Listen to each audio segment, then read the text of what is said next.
sa may silangang bahagi ng Visayas area, posibleng makaapekto yung easterlies. Kaya asahan nga natin yung maulap na kalangitan, may mga kalat-kalat na pag-ulan, pagkidlat at pagkulog.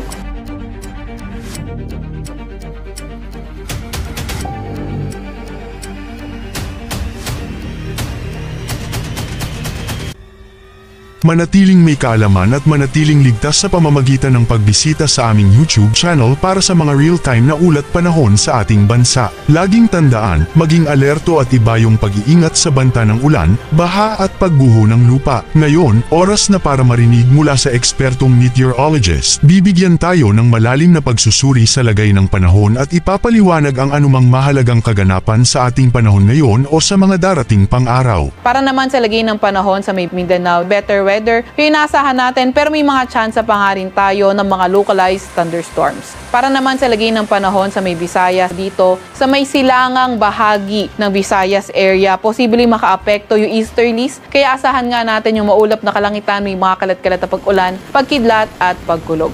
Para naman sa nalalabing bahagi ng Visayas, better weather yung inaasahan natin, pero may mga tsansa pa nga rin tayo ng mga localized thunderstorms. Para naman sa lagay ng panahon sa may Luzon area, meron din pala tayong nakataas na gale warning sa may Batanes at Babuyan Island. Kaya kung maaari ay huwag munang pumalaot yung mga kababayan nating may mga maliliit na sasakyang pandagat dahil magiging maalon hanggang sa napakaalon ng karagatan. Para naman sa may Luzon area, inaasahan nga natin na posible pa rin makaapekto yung amihan o northeast monsoon. Kaya asahan natin dito sa may Cagayan Valley, maulap na kalangitan na may mga kasamang pag-ulan. Para naman sa Metro Manila at sa nalalabing bahagi ng Luzon, partly cloudy to cloudy skies na tayo, pero may mga tsansa pa rin tayo ng mga may hinang pag-ulan. Ngayon, malalaman naman natin ang lagay ng panahon sa mga susunod o darating pang araw. Bago mo ipagpatuloy, huwag kalimutang mag-subscribe at pindutin ang notification bell para lagi kang updated sa ulat panahon sa ating bansa. Huwag mo ring kalimutang ibahagi ang video na ito para makatulong o malaman ng iba pang kababayan natin ang lagay ng panahon sa ating bansa. Para naman sa 3-day weather outlook ng mga pangunahing syudad natin sa may Visayas, pati na rin sa mga pangunahing syudad nito, posible na nga lamang yung mga localized thunderstorms and partly cloudy to cloudy skies condition.